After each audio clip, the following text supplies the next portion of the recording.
Hi everyone and welcome into the February edition of US Open Live. I'm Mike Trossel, joined as always by Ned Michaels. And Ned, the 2020 golf season is off to a great start. We've seen Justin Thomas win in Hawaii, Adam Scott a winner in Riviera. What has stuck out to you in the early going? Well, certainly Adam Scott has win, as you mentioned, at Riviera. He talked about his passion. He's found it again, his determination to win. But for me, it's Webb Simpson. He's only played in 4 events. He has a win, a runner-up, and a third-place finish. Going into 2012, when he won the United States Open, he had 4 top 10 finishes. And you look at his stats this year versus that year, they're eerily similar in terms of he's leading in strokes gained approach, he's top 5 in putting, top 5 in short game. No one is scoring better on the PGA Tour than Webb Simpson. So when you start to look at these parallels, I like Webb Simpson. Webb Simpson could be a guy to keep an eye on. Another one, just have to go to the very top of the official world golf ranking. No surprise, Rory McIlroy. So since his miscut in the British Open last year at Portrush, Rory 12 starts, 10 top 10 finishes, 8 top 5s, 2 wins. And let's go through his last 5 starts, Ned. Tie for third, a win, a 4th place finish, another tie for third, and a tie for 5th. Pretty darn impressive for the guy who has supplanted Brooks Koepka for the #1 ranking. But another guy who's had some success to start the year is Phil Mickelson. He won Pebble Beach in 2019, then arguably had his worst career slump really of all time over the past 30 years. No top 10 finishes and 10 missed cuts over the past year. He dropped out of the top 50 of the world golf rankings, but now he's had a little bit of rejuvenation.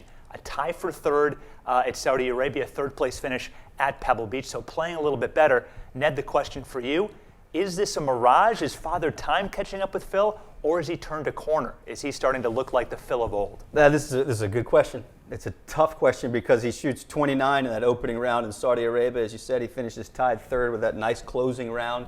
And then we see him at Pebble Beach where he's the Phil of old, where on Saturday was one of the greatest short game displays of all time. He was 7 of 8, and he pitched in twice, once from the bunker, holed out. So you have to look and you have to take the entire context of his season. And a couple of years ago, 2018, he basically led the PGA Tour in the relevant putting categories and statistics. He's now pretty far down the list. You start looking at his ability to hit fairways. Yeah, we know he's hitting it long. He's all about distance, but he's barely hitting 50-55% of his fairways. Now, at Pebble, he had a stretch where he almost hit 70% of his fairways. So you wonder, which Phil Mickelson are we going to get? And I think now, almost 50 years old, I think that's the norm. That's to be expected with Phil. When he plays well, he's going to be there, and he's going to have chances to win. But when he doesn't, you're not going to see him finishing 8th or 10th. He's probably going to miss more cuts. Yeah, so it seems like the question is more, can he get hot at the right time around the 4 majors in 2020? But with those high finishes early on in the 2020 season, Mickelson's rebounded from a low of 86th in the official world golf rankings to now putting himself back in the mix for a U.S. Open exemption. And to do that, you just need to be in the top 60 by May or June, one of the 2 cutoff dates.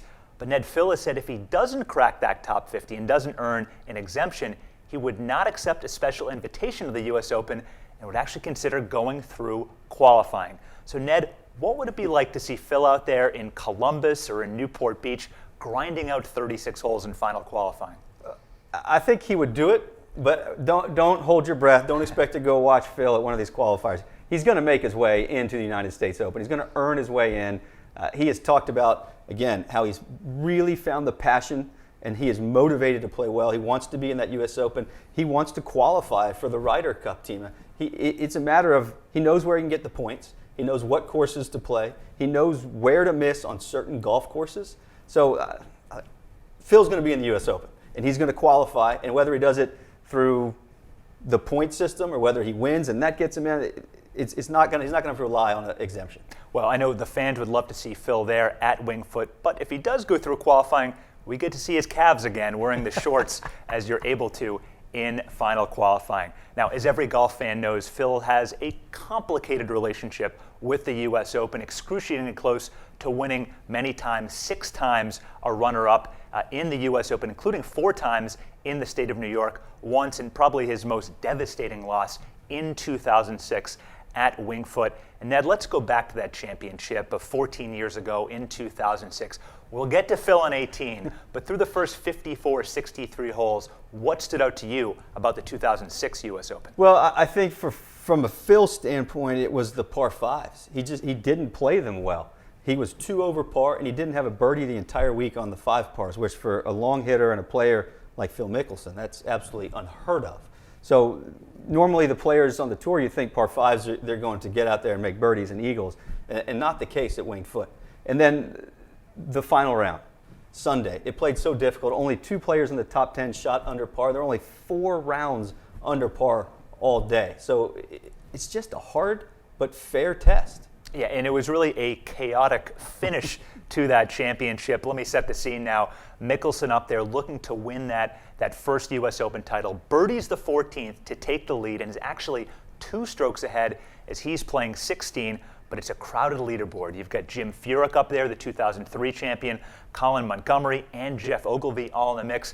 Now, Ned, we know how it ended up, and Ned, we know a few things went wrong with Phil. Now let's take a look at the 18th hole. Where do you put the majority of the blame? Is it on course management and decision making, or is it simply on execution? You could make a case for both, but when you're in that moment, and there, as you said, the word's perfect, by the way, chaotic. When there's that much chaos going on, and Ogilvy has chipped in for par, and he's posted a score, and Montgomery's kind of falling apart and taking a long time, and Phil's got all these decisions to make. He's bogeyed 16.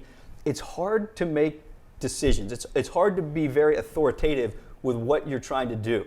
So was the decision to hit driver off of the last hole questionable? Maybe. But if he executed it well, we wouldn't be talking about it. We'd be talking about how he finally got his U.S. Open. So I think I would have to weigh on the execution of it, and then it really wasn't even the drive.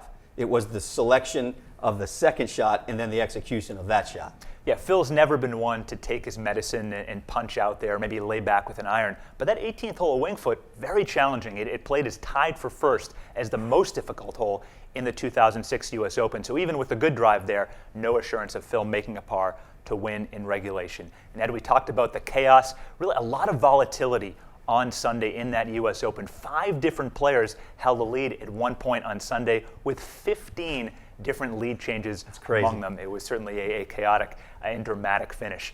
Now, with all the challenges that the 18th hole presents, let's find out how noted golf instructor Michael Breed and Winged Foot golf professional Katie Wiedmar break down how to play one of the toughest closing holes in championship golf. I'm Michael Breed along with Katie Wiedmar. Katie, PGA professional, you've been here for 7 years. As we stand on this 18th green at Winged Foot, what kind of thoughts are in your mind? Oh, it's just all about the history here. There's been so many unbelievable moments that have happened on this green, made or break tournaments one way or another. So that's the first thing that comes to my mind. Yeah, I'm the same way. I think about Billy Casper in '59, one of the greatest putters ever.